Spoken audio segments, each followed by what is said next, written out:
Because when you think about it, when in life, for the first time, okay, that you can actually do a podcast. So take today, go live. And we had Zoom during COVID and stuff like that. But you could actually go live and be all over the world instantly. Like, that's a lot of power. Like, that's absolutely amazing when you think about it. But what you do with that power is up to you, because only you can decide how you distribute your power, how you give out your power, and whose lives you change by using your power. This is Shed Talk. Welcome to another episode of Shed Talk with Kevin Halliday. Today in review of 2024. It's amazing when you start to think about it. It's been a whole year since I've actually created a podcast from zero to what I call as a hero. And it's one of the things that I've actually learned throughout the year. I had some amazing guests. So for my very first podcast, and I'm going to get back into it, and I had a guy by the Nick. Nick was one of my EO forum members. And when I was dealing with Nick and Leo King, for my first podcast, it's always about, and I remember this, and I take this into heart about everybody else. When you start something for the first time, dive in and just do it. Because we always have to have what we call is a ground zero. We have to start. We can never make change in the world of anything that we do unless we actually create action and start. And when I look back at all the podcasts that I have created and had done, and thanks to my production team to put it all together, I'd learned so much with a podcast, vodcast, and just in life in general, because it's always about asking better questions and keeping ourselves accountable on curiosity, the things you know that you don't know. And Shed Talk started off as an idea of the things you know that you didn't know. We started Shed Talk off basically in a shed, 10 by 10, where we all met. And entrepreneurs, we would meet and we would talk about great ideas. What are we missing out there in the world? What is something that the people need to know? And then we created Shed Talk. And it evolved over the years. We learned something from the beginning from our first interview, asked ourselves better questions, and then all of a sudden it started to transform. Knowing that you can make mistakes, I wasn't really too concerned about it because I didn't really watch the podcasts, but I had to have a feeling. What did it feel like? So from my first podcast with Leo King and talking about fitness and what did it take to be in the WMBF and actually do bodybuilding, I got to learn more about asking better questions. Then from Leo, it went into Nick Thompson. And if you look over here, I have all the books that all the great people that have been on my podcast for 2024. And Nick had written a book that was called Look Out, You're Going to Get Effed. And I learned a lot from Nick because he was in my EO and where he's come from and his integrity as an individual. And going from my second podcast and learning, and I stumbled through it. Just like anything in life, we stumble through stuff, but we grow and we become great and better at what we do. Going into the next podcast and then deep dived in what we call AI. I had a gentleman by the name of Jeff Bradshaw. He had come in and created a new business and AI was just starting. And we got to ask that first question about AI as, did we think it was the Terminator? Did we think this? Oh my gosh, this is going to happen. Remember, this is a year ago, okay? So over a year ago to ask when AI was first coming in, then all of a sudden he's starting a business off that he's doing this to create business with AI to grow. Absolutely amazing to actually see somebody start a business at the very beginning and still doing a great job. Jeff Bradshaw and his team, absolutely amazing what they did. But then fast forward, I just had another absolutely spectacular lady was on regarding AI again. So AI, I think it was our last couple episodes last month, Rebecca Boltzma. What an amazing woman. And I had to ask our producers this way because she brought in the AI and she travels a lot and does a lot of talks, but she actually educated me a little bit more about AI and how to use it, how to use the prompts, how to understand it and not be scared of it. Not that I was scared of it, but actually how to have it on your shoulder like a little guy sitting there to be able to ask you questions like, what's the best approach? And she was able to open up curiosity, and I was able to ask better questions. She actually brought in the idea and then said, here's how we can actually take it to another level and create a TED Talk, create signature speeches or signature talk. And I didn't even realize that was even possible. And then all of a sudden that came from the first idea of AI with Jeff a year ago to then all of a sudden fast forward to a couple months ago that we actually had her on and talked about it and to build a business around that. So the things you learn in a year, and we sit back and go, the things you know that you didn't know. A podcast has totally opened up new doors and new avenues of learning. We all listen to podcasts and we ask ourselves, was it entertaining? Did we learn something? What was our takeaway? But our greatest takeaway is actually giving back to others and say, how can I help humanity and be better at what we've done? And that's where we get into the next podcast. And every single person that's come on, and I talk about the books that they've written, had been absolutely amazing. We had a gentleman on by the name of Dave Asprey, Biohacking. And I learned a lot from that gentleman because what was interesting is that we actually filmed it at a different location because of how things had to get, because everybody's timing is very important. And they were starting up a new company, Upgraded Labs. And I had to do that because I want to give a good plug for them because we also did a podcast with them as well. And you really got to see what biohacking, what new fitness stuff is all about. And I say stuff as an equipment, but the biohacking and what Dave Asprey brought into the equation is that we had to meet on site. He was doing the grand opening of Upgraded Labs, and it was an amazing night. And really got to see the new concept of AI again. I go back to the AI thing because that's what's trending in the last couple of years is how AI has affected our businesses. How has it affected communication? How is it affecting social media? How is it with podcasts as well? Like it's totally changing the way we do business. But with Dave Asprey, we were meeting on site, being able to ask interesting questions that we didn't know. And he had a huge social media following, and his following was absolutely stellar. And so as growing that, it turned out absolutely stellar. It took off and grew. But the learning experience out of that whole experience is that knowing that we have to make time and change all the time. There's never a no to what we do. It's always a yes. And find a way to do things. Find a way to think outside the box to how to have this person on the podcast or on a business call or this and really search out what does it take to truly get these people involved and break barriers. You have to ask better questions so that you can actually have them as a sales call or as a podcast host or anything. It's still business, but we have to really hone our skills and don't do a shotgun approach, be a sniper and get to the direct answers and ask people. It's interesting. If you don't ask somebody, you think they're high level. If you don't ask somebody to do something for you or to help you or to achieve your goals, you'll never get anywhere. It becomes too complacent that people don't ask for other people's help. There's a lot of great people out there, a lot of great mentors, and we use mentors as well. And as we're doing the podcast, I found that dealing with great people and great mentors, and every single person that I had talked to on the podcast, and I'm going to go back into like Shane Wenzel, the mentorship that he had from his family and having family values and to be able to build his business with his parents. And that's very difficult. And understanding that what does it take to build a family business? What does it take to run a business? And what does it take to be different in culture? Like Shane comes from a wholly different perspective, like absolutely amazing man. And what he's done in the building industry. And I'm hoping he starts up a podcast soon because he's actually creating some really good content and because he's great at what he does.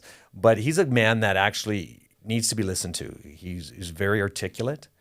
He knows what he's talking about. And I was able to learn a lot off of him and how his family had grown to where it is and where it's going to be and what he's put back into the community.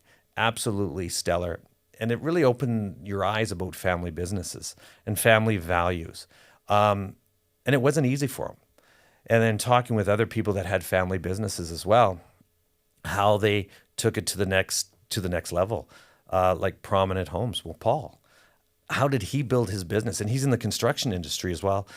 With his dad, like they're almost, I wouldn't say almost broke, but how he had to shift mindset and buy his first house, and then helping with Genesis to be able to help them basically finance the projects to do it. Like, it was an amazing story of tenacity to be able to do something that's absolutely amazing. We dealt with some other people during the year, and it's absolutely amazing. We're dealing with Rockwood Custom Homes as well, where she came from. And Allison was absolutely blew me away. The fact is what happened in the construction industry when she first started. When you start hearing these stories about where they're growing, they need to be told.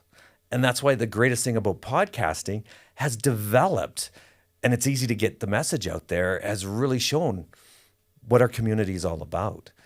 And Allison, when she's talking about how their formula, I'll say formula, but how they actually built Rockwood, from the renovations to basically the first house, and then what the team's all about to get together and hand over that product. And what it truly means to be passionate about a job. Like, she has come from zero to hero, but truly believes in where she's at. And she's over 50 years old. And she did tell me that she was allowed to say that. But where she's at, and it's a remarkable woman to be able to press the envelope and having women in business. And she had taken women in business, and then talk about her. We dealt with Milena. She's an absolutely amazing woman. Desiree Bomino. Like, these women stand for and change the way women are perceived in life, and talking to them about their WEO and their new step on women and how they're taking it to the next level, and understanding what it's all about, and actually looking at young women and growing it. So it was very interesting to listen to each one of their stories and grow that, because it totally brought in a different perspective, especially with entrepreneurial women. There's not a lot of them. And I say not a lot of them, but not a lot. And then to be able to share the story of greatness, and that anybody can do it. They totally changed the perspectives and the way people think about it. And again, we talk about Shed Talk and the transformation. I had a gentleman on here that actually gave me an eye-opener. It was kind of interesting. His name was Frank King, and he was a writer for The Tonight Show. Yeah, so the writer for The Tonight Show, and he'd come on and he said, I thought Shed Talk was about mental health and everything like that, because how the movement started. And I said, no, it was about being in a shed, sharing ideas back and forth. He said, I thought that's what it was. But what the interesting part is, I actually didn't know. What I didn't know was that actually Shed Talk was actually a movement out of Australia. And I started to think, and I'm going, wait a second. We're hitting, and everybody we've talked about has been about health, wealth, and mindset. So our whole theme for the whole year, and we didn't know we knew it until we were actually in it, was actually health, wealth, and mindset. Every guest we talked about, we'd always talk about health, wealth, and obviously mindset. And mindset, I would ask, one of the leading questions was that, what did you do 5 years ago that changed your outcome today? And if you did it today, where would you be in the future? So when you start to think about that question, and everybody and all the guests that I've had on here, it made me realize that it's a lot bigger than just myself. It became bigger, and it's growing this year, about health, wealth, and mindset. And it's about changing people's perspective. I was looking at it as Shed Talk, the things you know that you don't know, creating curiosity and building off it. But it's actually bigger than that. It's building out curiosity to the fact of the Shed Talk, and opening up that it's even easier to talk in an environment that's in a studio, easy to communicate back and forth and open up and be vulnerable. And a lot of the guests that I had were very vulnerable, and they talked about vulnerability. And that's where Shed Talk, and I'm moving it towards, the health and wealth and mindset. Because there's a common theme that Shed Talk needs to change, and we're growing into the next 2025, is to take that TED Talk, to take the Signature Talk, and about giving back and helping humanity and helping each person through their transitions as well, so other listeners can hear what's happening. So when I talk about that, I'm going to use another guy, Tony McGrath. When we're talking about him and we talk about mindset and giving back, his greatest thing that he had talked about was sobriety. Sobriety at a CEO level. So when you think about drinking and you're in the CEO and the C-suite and things are great and you're moving forward and there's no issues in the world. It's like things are going, you're having your beers or drinks after hours, but not realizing that it is a toll on your body, your mind, and your soul. And where he had come back and talked about where he had actually been as CEO and lost a family and then came and had to get, from zero and then quit drinking and how he overcome his obstacles to be the man that he is today and to grow as an individual and to give back. And he's given back in so many ways. And I'd been on one of his talks, Effed Up Nights in Kelowna, and really got to see what it's all about. Because as doing a doing a Shed Talk, we really got to actually see what each individual gives back. And we got to build off of that idea. And Tony was building off that idea, and Tony on a speaking tour and see how do we 10x something, make it even better and even better and even better. It opened up again. I go back to that curiosity, health, wealth, and mindset. We're always hitting the best parts, and everybody that we had always focused on those lines. So what a great opportunity for 2024 that we totally knocked it out of the park. Did we learn tons? We learned absolutely everything we possibly could. Now, could we be better? We're always being better. Every episode always seems to get better.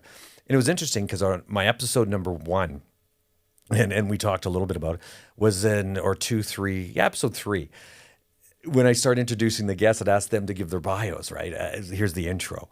Then all of a sudden it would be like, well, what about this? Now, because I'm not really that kind of a guy that likes to read, I'm kind of more like winging it. I would have to read a script, and I had to learn about reading a script. So over 2024, reading a script was difficult, come in, come out. And you'd be able to see that growth strategy and what it meant to all of a sudden be comfortable behind the mic, be comfortable with reading a script and having somebody have a conversation with. Became very, very impactful. And it changed into probably about month 8 that I started feeling comfortable with it. I'm still a little oddball here and there, but I'm getting the feeling back. We'd done all our podcasts live, so they'd be in the studio, getting them over here, and we'd have sometimes podcasts people wouldn't show up because they got the wrong address. Well, we had to fix that. Okay, we'd have the wrong address or something. But it was always a learning experience. It's like anything we do in life, we have to learn from it. We have to build from it. And the things you know that you don't know, and I always go back to that, is ask ourselves better questions and build off of that. And there's no such thing as failure. And people always use the analogy of it's not failure, it's a learning experience. Yes, but it's only a learning experience if you truly learned from it and changed it. If you're doing the same thing over and over, you're creating the same result. But insanity. But that's where this came out to be, is like all of a sudden we had that. There was no retreat. There's no surrender. We're going to take this to the next level. We're actually going to go across North America. Obviously, we are now worldwide. Our whole idea is to say, how can we make this extremely successful and big and really add value to our listeners, add value to the podcast. Because when you think about it, when in life, for the first time, okay, that you can actually do a podcast. So take today, go live. And we had Zoom during COVID and stuff like that. But you can actually go live and be all over the world instantly. Like, that's a lot of power. Like, that's absolutely amazing when you think about it. But what you do with that power is up to you, because only you can decide how you distribute your power, how you give out your power, and whose lives do you change by using your power. And it's pretty spectacular when we get to see what we can do with a podcast and a vodcast. So it's one of those things that I always look at and wonder, that aha moment. So other guests that's really inspired me, that's changed the way I look at things, and I have to think back because there are so many and so many different styles. And there was one guest I'll have to remember, is that Carla Schmidt. yeah, actually, Vandenberg is actually her name, but she's local. And she had come on, and absolutely a beautiful woman. And her business is with the hairdressing, and then where she came from, like the story of how she started off. But she'd always kept in contact with me after the podcast. And she'd introduced me to another gentleman, a football player, Market King. And what was interesting about it was that I was meeting him. And if you ever watched the episode, you got to look at this episode because it's actually quite funny. And I'm tanned right dark because I'm competing in a bodybuilding competition that day. But he was able to come into town to do the podcast with Carla. So I had this tan on, and I forgot to tell the audience, okay, here it is. I got this dark tan on. Here I am. And then all of a sudden he's in there. We're having this interview. And I'm going, oh my gosh. I didn't even say anything, but we had an absolutely amazing interview because we were talking about how he changed in the NFL from getting kicked out of the NFL to being in the USFL and then being a punter and then not liking it and like football and where he was at. And it was an amazing story because a lot of people could relate to it. And what does it take to all of a sudden make a ton of money than no money? And suicide. And it's not that he got into suicide that he wanted to, but all of a sudden that openness we talked earlier about is being vulnerable and being able to talk. And that's where we talked about Frank King when he was talking about suicide and what happened with him, and where he was at and where his talks come into play. So it was interesting. And Carla, again, I'm bumping back and forth because of the story of here I am in my tanning and I just finished the bodybuilding competition. Oh my gosh, what do you do? We just keep going and have a lot of fun with it. But each podcast had its own unique challenges and capabilities. Our pictures were always done the same. We changed the set twice. But we did that because we knew things had to change up and grow with it. So talk about spectacular. And every single person has been truly spectacular. The books that have been written by every one of these individuals that come on here, Kendra, she was on here, and then the world's best trainer in the world. Oh my gosh. Like, talk about a powerhouse. Absolutely amazing. The abs. Well, no, actually, that's true. I have the abs. They don't. I have the abs. I had to do that because there was a picture shown there, but absolutely amazing where everybody was at. But it's amazing to see how we all grow, we become better. And what's the real cool part is we actually changed it from doing a podcast live, and then we actually changed it and did remotes. Kurt Euler. We got Kurt Euler on, and it was my first remote, and that was cool. It was like a Zoom call better. We had some tweaks and twirls that we had to deal with, but it was interesting. Our YouTube channel actually took off, and we got, I think it was 15,000 hits. 15 rough, and then everything went to the next one. We got 2,000 hits there. So we started to resonate and what was working. And in the year 2024, it's been working. And I want to thank all the guests that has actually opened the door for us to ask better questions, health, wealth, mindset, keeping us onto our track to the next level of where we're going to go and to build off a health, wealth, and mindset. From our TED Talks to our signature talks to all our podcasts that we're doing and building the Kevin Halliday brand to take that out so that we're everywhere in North America, if not the world, to be able to change humanity one step at a time, or because I'm in the railing business, one step at a time, but to actually ask ourselves, what can we do to be better today? Because today is where we start for tomorrow. And tomorrow becomes the present, which is who we are today as a present. And I think Eleanor Roosevelt said something like that. But I'm looking forward to seeing you guys here next on TED Talk. If you have any questions on TED Talk, Shed Talk, if you guys have any questions, DM me. We're going to be having great episodes out for 2025. If you're seeing something that can be actually very creative or want to do something a little bit different, change the studio up, we're looking outside the box to do things that hasn't been done before. Now, if you have an idea, a curiosity, please direct emails. Follow us, subscribe to us, ask us a better question. If there's anybody that wants to be on the show that has a great story, you know what, reach out. Tell me about it. Tell our producers about it. We're going to look at it. We're going to make it happen because you know what?